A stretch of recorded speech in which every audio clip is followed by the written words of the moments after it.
Shalom Bapak Ibu Saudara-saudara terkasih dimanapun berada. Umat pilihan Allah, bangsa yang kudus, umat kepunyaan Allah yang telah ditebus oleh darahnya Yesus Kristus Tuhan.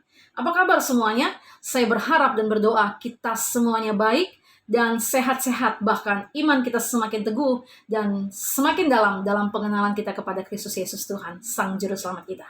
Saya mau mengajak setiap kita untuk terlebih dahulu berdoa. Mari kita berdoa. Bapa yang maha baik, Bapa di dalam surga, di dalam nama Tuhan Yesus, sungguh Tuhan, kami bersyukur buat kasih setia Tuhan yang selalu baru setiap hari dalam kehidupan kami. Bapa, terima kasih Tuhan, kami memberikan hidup kami sepenuhnya kepada Tuhan, bahkan kami memberikan telinga kami untuk mendengarkan firman-Mu Tuhan. Kami berikan hati kami, hidup kami untuk-Mu Tuhan, maka taburilah dengan kebenaran firman-Mu Tuhan, sehingga setiap kami yang mendengarkan firman-Mu Tuhan ada saat ini Tuhan diberkati dalam nama Yesus. Urapi hamba yang menyampaikan firman Tuhan, sehingga apa yang menjadi isi hati-Mu, kami boleh menangkapnya, kami boleh mengerti, dan kami boleh diberkati. Hanya di dalam nama Tuhan Yesus, berkati setiap jemaat Tuhan dimanapun berada. Dalam nama Yesus, apapun Tuhan yang menjadi pergumulan, apapun yang menjadi doa dan harapan setiap kami, Tuhan mendengarkan dan Tuhan mengabulkan, dan setiap kami menerima daripada Tuhan. Maka dalam nama Yesus kami sambut firman Tuhan. Haleluya. Amin. Haleluya. Hari ini firman Tuhan yang kita akan bahas adalah berjudul Menang atas Goliat. Pasti saudara langsung teringat akan cerita Daud mengalahkan Goliat. Benarkan saudara? Dari cerita Alkitab disebutkan bahwa Goliat adalah tentara raksasanya bangsa Filistin dengan badan yang sangat besar, yang sangat tidak lazim, dengan perawakan yang menyeramkan pastinya. Bahkan saya percaya waktu Goliat lagi berjalan pada saat itu, dengan jarak jauh pun sudah terdengar suara langkah kakinya. Ada yang menyebutkan tinggi Goliat itu hampir 3 meter dan ada yang menyebutkan lebih dari 3 meter. Intinya, Goliat adalah manusia raksasa di zaman dahulu. Dan kita tahu dari cerita Alkitab bahwa bangsa Israel sangat ketakutan berhadapan dengan para tentara raksasa Filistin pada zaman itu. Haleluya. Di zaman sekarang kita tahu sudah tidak ada lagi yang namanya manusia raksasa seperti zaman perjanjian lama. Namun menurut Kamus Besar Bahasa Indonesia, saya mau menggali sedikit bahwa yang dikatakan raksasa adalah makhluk yang menyerupai manusia, konon berbadan tinggi besar, besar sekali melebihi ukuran manusia. Walaupun sudah tidak ada manusia raksasa di zaman kita sekarang, tetapi sebenarnya dalam kehidupan orang-orang percaya, kita sering berhadapan dengan Goliat itu. Nah, Goliat itu adalah tantangan yang Bapak, Ibu, Saudara hadapi.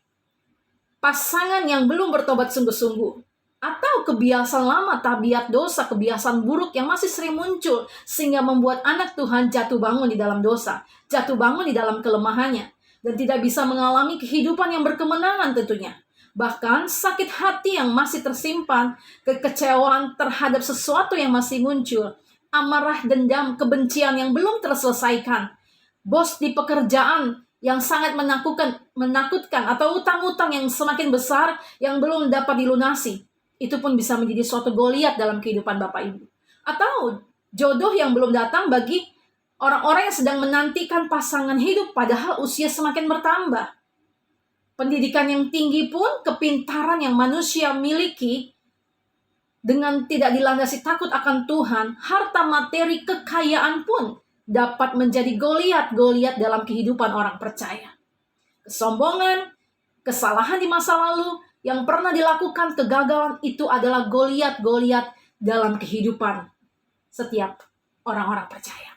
Bahasa simpelnya, pergumulan kita, tantangan yang kita hadapi, kelemahan kita, kebiasaan buruk, ketakutan yang berlebihan, bahkan kepintaran yang dimiliki seseorang dapat menjadi Goliat dalam hidup orang percaya. Sebagai umat tebusan Allah, kita sebenarnya harus menyadari bahwa kemenangan gilang gemilang itu adalah milik Anda dan milik saya, milik saudara dan milik saya. Itulah sebenarnya Goliat zaman sekarang, Goliat yang harus kita kalahkan, sehingga nama Tuhan yang besar, nama Tuhan yang mulia, nama Tuhan yang kudus itu, nama di atas segala nama, Yesus Kristus Tuhan, diserukan, diberitakan, ditinggikan dan diagungkan, dan berdampak melalui kehidupan saudara dan kehidupan saya. Ada amin? Nah, apa yang harus kita lakukan agar kita menang atas Goliat-Goliat dari setiap kehidupan kita? Ada 3 hal yang harus kita lakukan. Pertama adalah, mari kita menanggalkan semua atribut dunia yang kita miliki. Apa itu atribut? Mungkin ada yang mengatakan, Pastor Loli, kenapa atribut? Saya akan coba jelaskan dalam bahasa yang sederhana, saudaraku. Menurut Kamus Besar Bahasa Indonesia, atribut artinya adalah tanda kelengkapan, berupa baret, lencana, dan sebagainya. Setiap angkatan di lingkungan TNI memiliki atribut sendiri. Benar ya, saudaraku? Lambang atribut keadilan ialah pedang dan timbangan. Dan arti ketiga adalah sifat yang menjadi ciri khas suatu benda atau orang. Oke. Saya mau mengajak kita belajar secara cepat menggali firman Tuhan yang kita ambil, yang tidak hanya cerita mengenai Daud mengalahkan Goliat. Saudara pasti familiar mendengar cerita tentang Yakub dan Esau. Benar ya Bapak Ibu? Yakub sebelum namanya menjadi Israel, kita tahu bahwa Yakub seringkali kerap kali disebut sebagai penipu. Tadi saya sudah jelaskan apa-apa saja Goliat sesungguhnya. Salah satunya tadi kehidupan masa lalu kita. Sebutan orang tentang kita siapa di masa lalu. Kadang orang masih mengingat kita waktu kita masih di bangku SMA. Atau terkadang orang masih melihat kita waktu kita di bangku kuliah. Terkadang orang melihat kita waktu kita masih menjadi preman. Tetapi sekarang kita sudah berubah karena kita mengalami perjumpaan dengan Tuhan. Mari kita buka Alkitab dari Kejadian 32 ayat 22 sampai 23. Kejadian 32 ayat 22 sampai 23. Saya akan bantu bacakan dengan perikop pergumulan Yakub dengan Allah. Haleluya. Pada malam itu Yakub bangun dan ia membawa kedua istrinya, kedua budaknya perempuan dan ke-11 anaknya, dan menyeberang di tempat penyeberangan sungai Yabok. Dan di ayat 23, sesudah ia menyeberangkan mereka, ia menyeberangkan juga segala miliknya. Nah, bagaimana agar kita menang atas Goliat-Goliat kita adalah dengan menanggalkan segala atribut yang kita miliki. Perjalanan ini ceritanya Tuhan berfirman kepada Yakub. Tuhan berbicara kepada Yakub untuk kembali kepada sanak saudaranya. Dan tentunya pada saat dia kembali ke sanak saudaranya, Yakub akan bertemu dengan Esau. Nah, pertemuan inilah yang membuat Yakub itu mengalami ketakutan yang sangat luar biasa, Bapak, Ibu, Saudara-saudaraku. Karena di masa yang lalu kita tahu Yakub telah 2 kali melakukan kesalahan kepada kakaknya, Esau. Ya kan? Pertama saat dia mengambil hak kesulungan dengan memberikan sop kacang merah di mana Esau menjual hak kesulungannya. Yang kedua saat orang tua mereka Ishak mau memberkati, Yakub menyamar sebagai Esau sehingga yang mendapatkan berkat anak sulung adalah Yakub. Sehingga dikatakan Ishak memberkati Yakub yang seharusnya Esau. Oleh karena tipuan yang dilakukan Yakub terhadap orang tuanya. Nah, oleh karena itu Yakub berpikir bahwa kakaknya Esau pastilah masih dendam kepadanya. Ya kan? Karena begitu besarnya ketakutan dan kesesakan yang dirasakan oleh Yakub, Yakub berusaha mengatur dengan sedemikian rupa pada saat dia akan mau bertemu dengan abangnya Esau, kakaknya Esau, dengan cara membagi pasukannya dan hartanya dengan 2 pasukan. Jadi dibagi dengan beberapa pasukan, Bapak, Ibu, Saudara-saudaraku. Sehingga apabila pasukannya yang pertama gagal, pasukan berikutnya masih ada waktu untuk menyelamatkan diri. Begitulah pemikiran Yakub saat mau bertemu dengan kakaknya Esau. Saudara-saudaraku, kita lewat cerita ini mendapatkan suatu pelajaran bahwa kita perlu menanggalkan segala atribut kita, kemegahan kita, kepintaran kita, kecerdikan kita, bahkan ketakutan dan dosa masa lalu kita. Terkadang oleh karena pintarnya kita, oleh karena mungkin kita memiliki posisi jabatan tertentu, oleh karena mungkin titel yang kita miliki, kita malu untuk menangis di hadapan Tuhan. Benar ya Bapak Ibu ya? Pada saat Tuhan melawat kita misalnya di ibadah gereja gitu kan, atau dalam suatu persekutuan, kita pengen nangis, tapi karena kita punya jabatan, kita malu, kita gengsi apa kata orang. Nah, Tuhan mau kita datang kepada Tuhan dengan apa ada kita.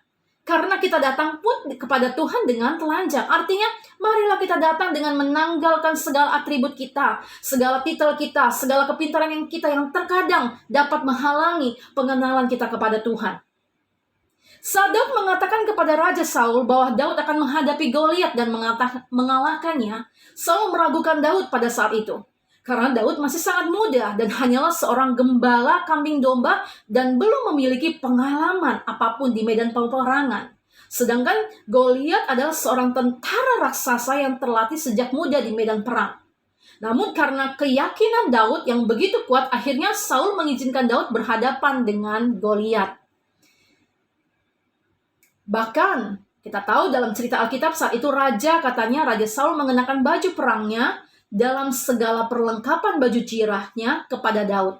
Namun Alkitab menceritakan Daud menanggalkan semua itu. Nah, dari baju perang yang diberikan Saul ini, saya mendapatkan sesuatu hal, yaitu baju Daud itu menggambarkan perlindungan yang dibangun oleh dasar pemikiran manusia.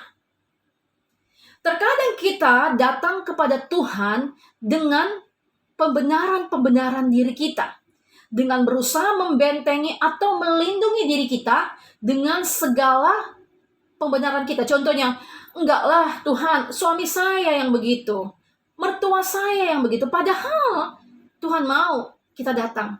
Saya datang kepadamu Tuhan. Saya datang kepadamu Tuhan. Jadi kita tidak menggunakan perlindungan-perlindungan atau membentengi diri kita. Karena tanpa kita berbicara pun kepada Tuhan, sesungguhnya Tuhan sangat mengenal kita. Bahkan jauh ke dalam hati kita.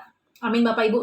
Tuhan lebih mengenal saudara dan saya dibandingkan pasangan, dibandingkan orang tua, dibandingkan anak atau orang terdekat kita.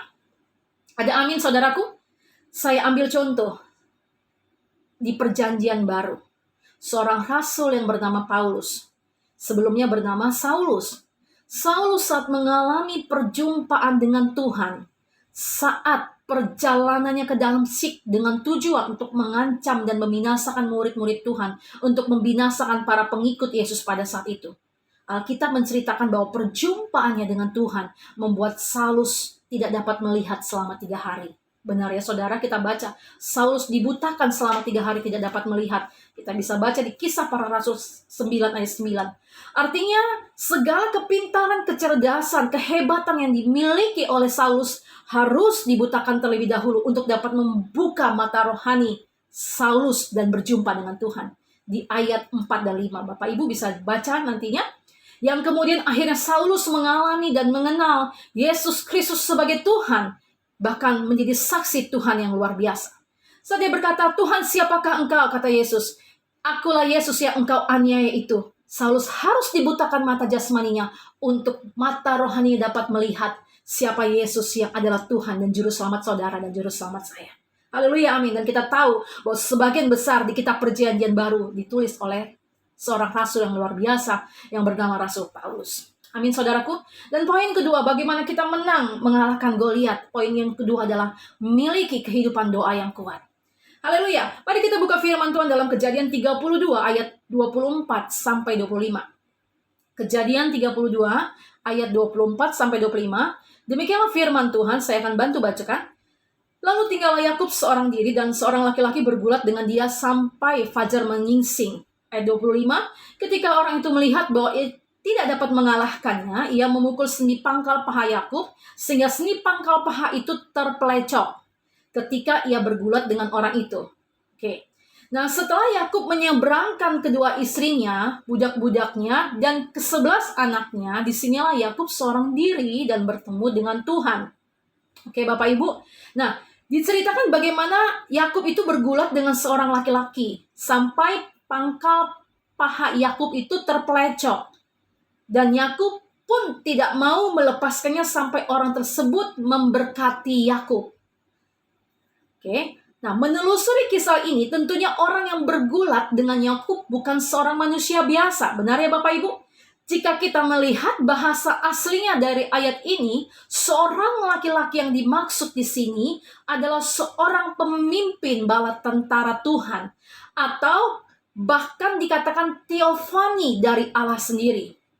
Teofani itu adalah suatu istilah dalam ilmu teologi yang berasal dari bahasa Yunani, theophania. Maka theophania adalah penampakan Allah, appearance of God, a manifestation of God to the world. Oke. Nah, dari kisah ini hal yang dapat kita ambil, Tuhan mau kita bertemu dengannya secara pribadi, Bapak, Ibu, Saudara-saudaraku. Persekutuan ibadah dalam keluarga memang penting. Persekutuan ibadah gereja sangat penting. Persekutuan dalam komsel-komsel kecil itu penting. Tapi saat kita mau mengalami kemenangan yang nyata, mengenal Tuhan dengan benar, hubungan pribadi dengan Tuhan itu harus ada lewat doa kita. Dalam hubungan kita secara pribadi dengan Tuhan secara intim, maka dalam doa maka kita akan menyadari siapa diri kita. Di dalam doa kita menaruhkan sepenuhnya hidup kita kepada Tuhan. Pada saat seorang wanita mau melahirkan babynya secara normal, Bapak, Ibu, Saudara-saudara, khususnya para wanita ya, nggak mungkin saya katakan Bapak ya. Ibu-ibu yang sudah pernah melahirkan secara normal, pada saat mau melahirkan pasti akan merasakan namanya sakit mengerang. Pembukaan kontraksi 1, 2, dan 3, dan seterusnya. Kemudian pada saat baby itu lahir, hilang rasa sakitnya. Benar nggak Bapak Ibu? Yang ada diganti dengan sukacita. Udah nggak terasa lagi sakitnya. Demikian pun kita sebagai orang-orang percaya, mungkin pada saat kita sedang menghadapi Goliat, mungkin pada saat kita menghadapi, sedang bergumul untuk sesuatu doa yang kita hadapi, kita menangis, kita merintih, Tuhan, selamatkanlah jiwa-jiwa itu Tuhan. Tuhan, pulihkanlah keluargaku. Tuhan, berkatilah perekonomian kami. Tuhan, lindungilah anakku, buatlah aku berhasil. Tetapi pada saat Tuhan sudah menjawab, segala kesesakan, segala rasa sakit yang mungkin kita alami pada saat kita berdoa dan menangis berseru kepada Tuhan, itu semua hilang digantikan dengan sukacita yang daripada Tuhan. Amin. Amin Bapak Ibu. Benar ya saudaraku, bahkan dikatakan Tuhan menambahkan semangat kekuatan baru, semangat baru bagi setiap kita yang berdoa dengan sungguh-sungguh. Amin. Yesaya 40 ayat 31 berkata, tetapi orang-orang yang menanti-nantikan Tuhan mendapat kekuatan baru. Mereka seumpama raja wali yang naik terbang dengan kekuatan sayapnya. Mereka berlari dan tidak menjadi lesu. Mereka berjalan dan tidak menjadi lelah. Amin saudaraku. Kalau kita mempelajari kisah Daud, Tuhan memberikan kemenangan kepada Daud kemanapun dia berperang. Bapak Ibu bisa baca nanti di 2 Samuel 8 ayat 6b. Tuhan memberikan kemenangan kepada Daud kemanapun dia berperang. Dan tentunya kita berkata Tuhan juga memberikan kemenangan kepada setiap kita, saudara dan saya, kemanapun kita melangkah. Karena Daud selalu bergantung penuh kepada Tuhan. Alkitab mengatakan 7 kali dalam sehari datang kepada Tuhan. Dan saya dikuatkan pada saat sedang mempersiapkan kebenaran firman Tuhan. Sekalipun saya menyampaikannya, tetapi saya pun dikuatkan dalam mempersiapkan kebenaran firman Tuhan ini. Dan poin yang ketiga adalah miliki iman yang teguh dan tidak mudah menyerah. Bagaimana kita menang atas Goliat kita? Pertama adalah menanggalkan segala atribut yang kita miliki. Kedua, miliki doa yang kuat. Ketiga, miliki iman yang teguh dan tidak mudah menyerah. Untuk mengalahkan Goliat, milikilah iman yang kokoh dan teguh, yang tidak mudah digoyahkan oleh apapun, saudaraku. Dalam pengenalan kita kepada Tuhan yang semakin dalam memang benar, terkadang di dalamnya ada tantangan yang sebenarnya dengan itu kita dapat semakin melihat kebesaran Tuhan. Mengenal Allah itu bukan sekedar pemahaman, saudaraku, tetapi juga melibatkan pengalaman berjalan bersamanya dalam menghadapi Goliat, raksasa-raksasa tantangan dalam kehidupan saudara. Saya ulangi sekali lagi. Mengenal Allah itu bukan sekedar pemahaman saja, tetapi juga melibatkan pengalaman berjalan bersamanya dalam menghadapi Goliat, raksasa-raksasa, tantangan, kerikil dalam kehidupan saudara. Goliat yang besar menakutkan itu sebenarnya ditemui saat seseorang masih muda rohaninya, saudaraku. Semakin matang, semakin dewasa rohani seseorang, maka Goliat itu tidak lagi seperti Goliat raksasa pertama yang sangat menakutkan. Benar ya saudaraku? Semakin kita dewasa, semakin kita matang. Adapun tantangan itu tidak akan seperti menakutkan, yang sangat menakutkan bagi kita seperti pada awalnya kita menemui Goliat raksasa yang menakutkan itu. Benar ya saudaraku? Sehingga kita dapat berkata kalau di masa-masa sulit yang lalu kita dapat melewatinya dalam penyertaan Tuhan, maka hal lainnya ke depannya apapun itu asalkan Tuhan Yesus bersama saudara dan saya, kita akan cakap menanggung segala perkara.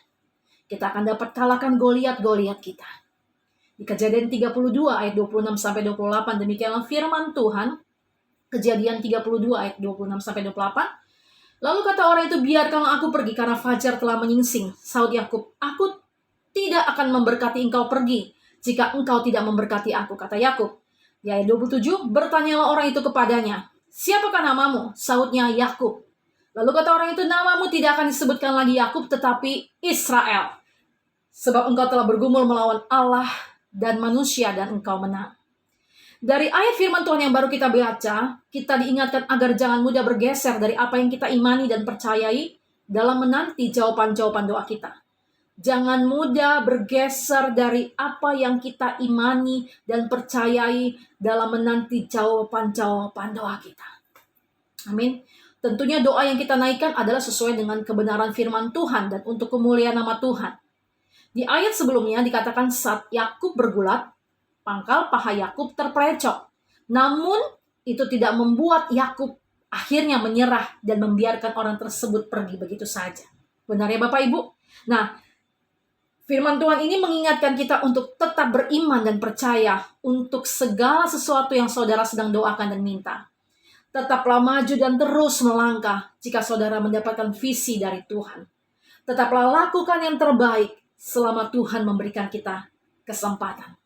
Saat Daud bertanya kepada abang-abangnya perihal Goliat, apa yang dikatakan abangnya kepada Daud. Jadi sebelum dia mengalahkan Goliat itu, pada saat itu ayahnya Isai menyuruh Daud untuk menemui abangnya memberi makan. Namun pada saat dia memberi abangnya makan, dia ketemulah dengan orang Filistin yang dimana orang-orang Israel ketakutan. Akhirnya dia bertanya kepada abang-abangnya siapa itu. Nah ini nih, dalam 1 Samuel 17 ayat 28-29. Kita baca firman Tuhan. Ayat 28. Ketika Elia, kakaknya yang tertua, mendengar perkataan Daud kepada orang-orang itu, bangkitlah amarah Eliab kepada Daud sambil berkata, mengapa engkau datang? Dan pada siapakah kau tinggalkan kambing domba yang 2-3 ekor itu di padang gurun? Aku kenal sifat pemberanimu dan kejahatan hatimu, kata abangnya sama si Daud. Engkau datang kemari dengan maksud melihat pertempuran, di ayat 29, tetapi jawab Daud, apa yang telah kuperbuat? Hanya bertanya saja, katanya. Nah, dari sini kita dapat gambar, dapat suatu pelajaran saat Bapak Ibu Saudara mungkin dicemoohkan, tidak dianggap atau diremehkan. Selama itu untuk kemuliaan nama Tuhan, tetaplah maju dan melangkah. Amin. Mungkin dalam bisnis yang saudara sedang kerjakan, orang lain menertawakan dan mengatakan, mana mungkin dapat bersaing dengan kami. Mungkin ada yang mengatakan gitu. Atau ada yang berkata, tender itu tidak mungkin menang bagi Anda, karena perusahaan kami jauh lebih berpengalaman. Tetaplah maju dan melangkah. Karena bagi Tuhan, tidak ada yang mustahil. Amin, Bapak Ibu. Kalau saat itu Daud mendengarkan apa yang dikatakan abang-abangnya, dan Daud segera pulang saat itu kembali gembalakan domba-dombanya, tidaklah akan terjadi kemenangan yang mengalahkan bangsa Filistin. Saya tidak tahu tantangan atau pergumulan, masalah Goliat yang Bapak Ibu Saudara sedang hadapi secara detail. Tetapi percayalah, Roh Kudus akan menuntun firman yang menjadi pelita bagi saudara dan saya. Amin Bapak Ibu. Amin Bapak Ibu. Firman Tuhanlah yang menjadi penuntun bagi Bapak Ibu, saudara dan saya. Tuhan Yesus selalu ada dalam setiap musim kehidupan saudara dan saya. Dan Dia Tuhan yang mau saudara dan saya menang atas setiap Goliat itu. Sebesar apapun Goliat saudara, kisah Daud mengalahkan Goliat kiranya menjadi suatu impartasi. Memberikan saudara dan saya kehidupan, memberikan saudara dan saya semangat lebih lagi untuk bangkit dan menjalani kehidupan yang Tuhan berikan sehingga menjadi berdampak. Karena Yesus Kristus Tuhan datang dalam kehidupan setiap kita untuk saudara dan saya mempunyai hidup dan mempunyai dalam segala kelimpahan. Amin saudaraku. Nah, terakhir kesimpulannya melalui Kejadian 32 ayat 29-31a. Saya akan bantu bacakan Kejadian 32 ayat 29-31a. Demikianlah firman Tuhan. Bertanyalah Yakub, katakanlah juga namamu. Tetapi sahutnya, mengapa engkau menanyakan namaku? Lalu diberkatinya Yakub di situ. Yakub menamai tempat itu Peniel, sebab katanya, aku telah melihat Allah berhadapan muka, tetapi nyawaku tertolong. Lalu tampaklah kepadanya matahari terbit. Melalui ayat ini kita kembali diingatkan untuk tidak meragukan Tuhan kita dengan mempertanyakan keberadaannya saat saudara sedang menghadapi suatu tantangan, saat saudara merasa sendiri dan sepertinya Tuhan tidak berbicara apapun. Artinya, Jangan tanyakan, Tuhan, di mana Engkau? Apakah Engkau mendengarkan doaku? Apakah Engkau mendengarkan seruanku? Tuhan tidak pernah melepaskan pegangannya kepada kita. Tapi terkadang manusia yang merenggangkan pegangannya kepada Tuhan.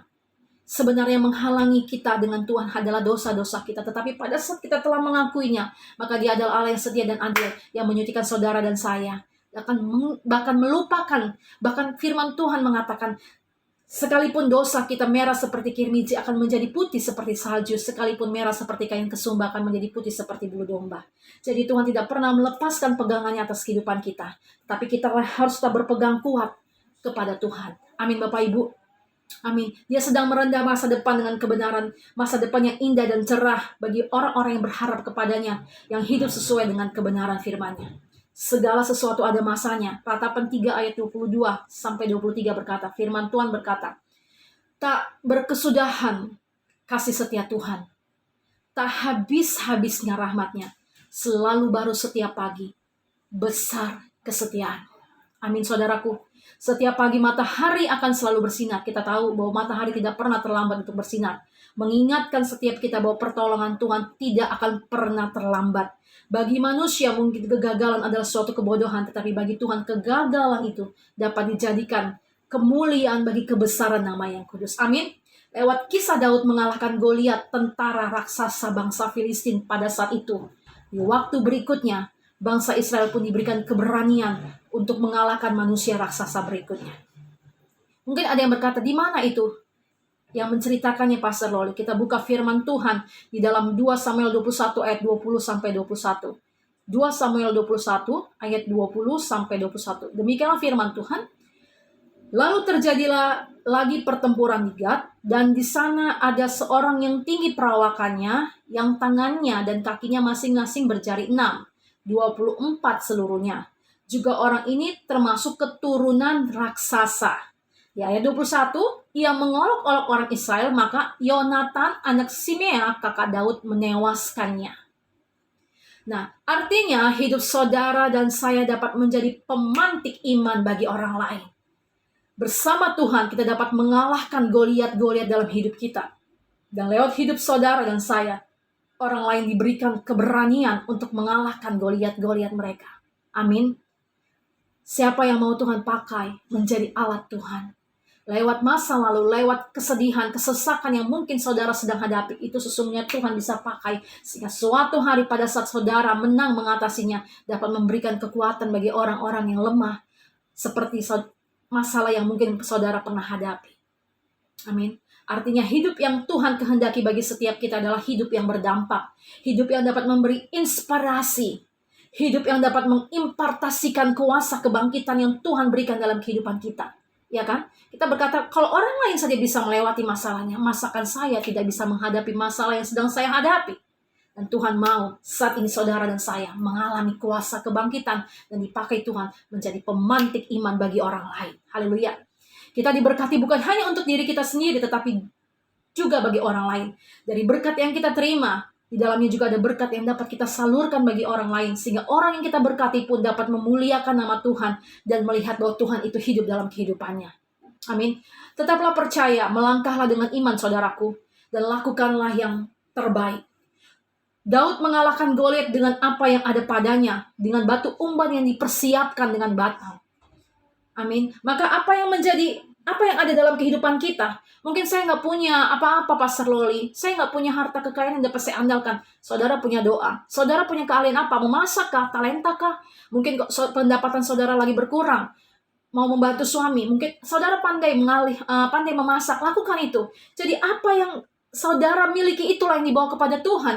Jangan lihat yang tetangga miliki. Jangan lihat saudara sepupu miliki. Tapi lihatlah apa yang ada pada saudara. Mungkin saudara punya hati yang tulus, yang berseru kepada Tuhan. Bawa itu kepada Tuhan lewat doa-doa. Mungkin saudara punya suara. Mungkin saudara punya keahlian dalam menulis buku. Buat itu buat Tuhan.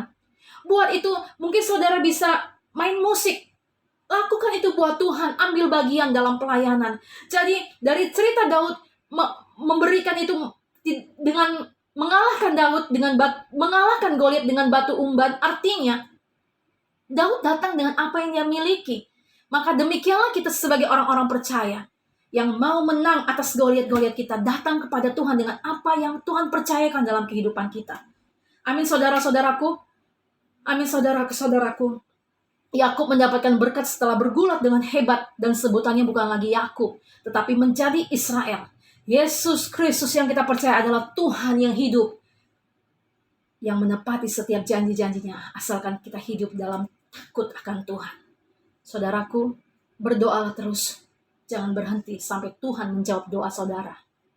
Sebagai penutup bagi kita pada perenungan firman Tuhan pada kesempatan ini. Dalam Bilangan 23 ayat 19. Bilangan 23 ayat 19. Allah bukanlah manusia sehingga ia berdusta. Bukan anak manusia sehingga ia menyesal. Masakan ia berfirman dan tidak melakukannya, atau berbicara dan tidak menepatinya. Mungkin orang tua mungkin bisa meleset janjinya kepada anaknya. Tetapi Tuhan Yesus Kristus yang adalah Bapa bagi kita tidak pernah terlambat dalam menjawab setiap doa-doa kita. Dia tahu waktu Tuhan. Dia yang memiliki segala sesuatu, dan waktu Tuhan tidak pernah terlambat. Allah bukanlah manusia sehingga ia berdusta, bukan anak manusia sehingga ia menyesal. Masakan ia berfirman dan tidak melakukannya, atau berbicara dan tidak menepatinya. Apa yang jadi firman Tuhan yang saudara percayai? Apa yang saudara sedang nantikan saat ini? Tetaplah beriman, tetaplah pegang janji firman Tuhan itu. Kalahkan Goliat-Goliat saudara. Kalahkan dan menangkan setiap tantangan pergumulan saudara, untuk membawa saudara dan saya naik level. Untuk saudara dan saya dipakai Tuhan menjadi saksi Tuhan yang luar biasa. Untuk saudara dan saya dipakai Tuhan untuk menyaksikan Tuhan itu hidup. Tuhan itu luar biasa. Tuhan itu dahsyat. Bagi Tuhan tidak ada perkara yang mustahil. Tidak ada kisah Daud mengalahkan raksasa jika tidak ada Goliat. Tidak ada Israel yang bergulat dengan hebat jika tidak ada Esau. Haleluya. Mari saudara dan saya imani sampai itu menjadi kenyataan dan kemuliaan bagi nama Tuhan Yesus Kristus. Mari kita berdoa. Bapa yang maha baik, Bapa dalam surga, di dalam nama Tuhan Yesus Kristus, hamba telah selesai menyampaikan kebenaran firman-Mu Tuhan mengenai menang atas Goliat Tuhan. Ada 3 hal Bapa, yaitu pertama, untuk kami menanggalkan segala atribut kami. Tuhan, terkadang mungkin kepintaran kami, sarjana kami, kehebatan kami, gelar kami Tuhan, titel kami Tuhan, terkadang kami gengsi datang kepada Tuhan. Kami mohon ampun Bapa di dalam nama Yesus. Atau mungkin Tuhan, kami masih mengingat dosa-dosa masa lalu kami. Kami masih menyimpan kekecewaan masa lalu kami. Kami masih mendengar dan mengingat cemoohan orang tentang diri kami. Atau apapun Tuhan, bahkan Tuhan, segala sesuatunya yang menghalangi pengenalan kami kepada Tuhan. Ampuni kami Tuhan. Kami menanggalkan segala atribut kami Bapa kepada di bawah kaki-Mu Tuhan. Maka di dalam nama Tuhan Yesus, berkatilah umat-Mu Tuhan. Mampukan Tuhan untuk dapat mengalami Tuhan, dan bawa setiap kami untuk mengalami dan mengenal Tuhan lebih dalam lagi. Sebab Tuhanlah yang membuat kami menari-nari. Sebab Tuhanlah yang membuat kami bersukacita dan bersorak-sorai oleh kemenangan yang Tuhan beri. Poin yang kedua adalah untuk kami memiliki kehidupan doa yang kuat. Tuhan, tambahkan Tuhan nafas doa dalam kehidupan kami, karena Tuhan hanya sejauh doa. Kami percaya apapun yang kami minta dalam nama Tuhan Yesus, asal kami tidak bimbang dan tetap percaya, maka kami akan menerimanya Tuhan. Maka dalam nama Yesus hamba berdoa, apapun yang menjadi pergumulan dan Tuhan harapan-harapan dari umat Tuhan yang mendengarkan firman-Mu pada saat ini, Bapa dengarkanlah, berkati dan ampunilah segala dosa-dosa yang menghalangi dan merintanginya. Basuh dengan darah Yesus. Jika ada umat-Mu Tuhan yang sedang sakit Tuhan, hamba berdoa di dalam nama Yesus, biarlah kuasa kesembuhan oleh bilur-bilur Tuhan Yesus. Setiap umat Tuhan yang saat ini sedang sakit mengalami dalam nama Yesus, mengalami dan beriman menerima kesembuhan. Taruh tangan-Mu saudara-saudaraku jika engkau sedang sakit di bagian tubuh yang sakit, dan katakan, aku percaya oleh bilur-bilur Tuhan Yesus, oleh kuasa dalam nama Yesus, in Jesus name, aku sembuh, aku sehat. Katakan saudara, sekali lagi, in Jesus name, dalam nama Yesus, terima kesembuhan dalam nama Yesus Kristus. Bagi Bapak Ibu Saudara yang sedang berdoa untuk pekerjaan usaha bisnisnya, aku berdoa, Tuhan bukakan tingkap-tingkap langit berkat-Mu sampai berkelimpahan dalam Kristus Yesus Tuhan. Dalam nama Tuhan Yesus, bukankah Engkau Jehovah Jireh, Allah yang kaya, Bapa yang punya bumi dan surga, punya mula emas dan punya mula perak, yang memberkati setiap umat-Mu Tuhan yang berseru, sebab Engkau datang dalam hidup kami untuk kami mempunyai hidup dan mempunyai mempunyai dalam segala kelimpahan. Berkati umat Tuhan. Tuhan pertemukan dengan orang-orang yang tepat, sehingga segala sesuatu yang kami kerjakan Tuhan yang buat berhasil. Segala transaksi umat-Mu Tuhan yang saat ini mendengarkan firman-Mu Tuhan, Bapa dalam surga, kami bersepakat berdoa buat berhasil, sehingga nama Tuhan diberitakan dan diserukan bahwa Engkau Tuhan yang besar, Tuhan yang dahsyat. Bagi Tuhan tidak ada perkara yang mustahil. Dan poin yang ketiga Bapa, untuk tetap kami beriman dan percaya dan tidak bergeser oleh apapun. Tuhan berkati umat-Mu Tuhan, dalam nama Tuhan Yesus. Setiap kami yang mendengarkan firman-Mu saat ini, kuasa kebangkitan iman kami bertumbuh, kami mengalami kebangkitan iman dalam nama Yesus, sehingga bagi Tuhan kami perkatakan tidak ada perkara yang mustahil. Berkati Tuhan umat-Mu Tuhan, berkati iman percaya kami kepada Engkau Kristus Yesus Tuhan yang tidak pernah mempermalukan kami. Terpujilah Engkau Allahnya Abraham, Ishak, Israel, Bapa yang kami panggil dalam nama Tuhan Yesus Kristus. Terima kasih Tuhan, kami mau percaya dan berserah penuh kepada Tuhan, bahwa segala sesuatu ada masanya, bahwa tak berkesudahan kasih setia Tuhan dalam kehidupan kami selalu baru setiap hari. Rahmat-Mu tidak pernah berkesudahan. Terima kasih Tuhan, berkati umat-Mu Tuhan. Di dalam nama Yesus, apapun sedang pergumulan mereka, baik orang tua, baik pasangan hidup Bapa, Engkau juga jamah lawat, sehingga keluarga-keluarga kami Bapa dipulihkan. Anak-anak kami Tuhan lindungi, jauhkan dari pergaulan bebas Tuhan, dan berikan setiap anak-anak kami Tuhan roh takut akan Tuhan, sehingga menjadi generasi-generasi selanjutnya yang cinta Tuhan, yang takut akan Tuhan dan hidup dalam kebenaran. Pagari Tuhan, karena kami sebagai orang tua tidak dapat memagari atau mengawasi mereka selama 24 jam, tetapi kami percaya dan kami menyerahkan setiap anak-anak kami ke dalam tangan Tuhan. Biar Tuhan yang memagari dan membentengi dan melindungi dan menuntut setiap anak kami tetap berjalan di dalam rel kebenaran dan takut akan Tuhan. Terima kasih Tuhan. Bapa, sekali lagi hamba berdoa, berkatilah umat-Mu Bapa di dalam nama Tuhan Yesus. Kami berdoa bagi bangsa negara Indonesia Tuhan, dari Sabang sampai Merauke Tuhan. Bapa, pulihkan keadaan dunia ini Tuhan, bahkan dunia ini kami serahkan kepadamu Tuhan. Engkau yang memulihkan Tuhan keadaan dunia ini. Ampunilah segala dosa-dosa umat-Mu, ketidakpercayaan kami kepada Tuhan, ketidakpercayaan umat manusia kepada Tuhan. Biarlah Tuhan dengan doa-doa kami Tuhan, Engkau tambahkan jumlah bilangan yang menjadi percaya kepada Engkau Kristus Yesus Tuhan, dan menerima Engkau sebagai satu-satunya Tuhan dan Juru Selamat dunia. Terpujilah Engkau Tuhan, dulu, sekarang, sampai selama-lamanya. Terima kasih Bapa, arahkanlah hatimu saudara-saudaraku. Hanya Tuhanlah yang memberkati. Terimalah berkat daripada Bapa Surgawi, Bapa Elohim Adonai yang memberkati saudara dan saya. Kiranya Engkaulah Tuhan yang memberkati kami dalam nama Yesus, dan menyinari kami dengan wajah-Mu Tuhan. Kiranya Engkau yang mengangkat kehidupan kami menjadi kepala bukan ekor, tidak turun naik, sehingga apapun yang kami kerjakan Bapa di dalam surga, dalam nama Yesus yang membuatnya berhasil. Dalam nama Yesus, penuhkan kami dengan Roh Kudus-Mu, limpahkan kasih-Mu, sukacita damai sejahtera-Mu, sehingga sepanjang umur hidup kami hidup di dalam takut dan berkemenangan akan Engkau dan berkenan di hadapan-Mu. Berkenanlah Engkau Tuhan atas umat-Mu, berkenanlah Engkau atas setiap kami, dan berkatilah Bapa. Kiranya Engkau yang memberkati setiap kami berlimpah-limpah. Kiranya tangan-Mu yang menyertai kami ya Tuhan, sehingga kesakitan tidak menimpa kami, karena kami berlindung dan diproteksi oleh kuasa darah Yesus. Dan Kau yang membuat seluruh hidup kami berhasil di dalam segala bidang yang Tuhan percayakan dalam kehidupan kami. Tuhan yang memperluas daerah teritorial pelayanan kami, Tuhan yang memperluas daerah teritorial usaha bisnis pekerjaan kami, dan Tuhanlah yang membuat berhasil. Di dalam nama Tuhan Yesus, terimalah berkat dari Allah Abraham, Ishak, Israel, dari berkat Bapa Surgawi di dalam Kristus Yesus Tuhan yang menguduskan saudara dan saya sampai seterusnya hidup berkemenangan. Haleluya. Amin. Tuhan Yesus memberkati Bapak, Ibu, saudara-saudaraku dimanapun berada. Tetap maju dalam Tuhan. Kita menang mengalahkan setiap Goliat-Goliat kita. Shalom. Tuhan Yesus memberkati. Amin.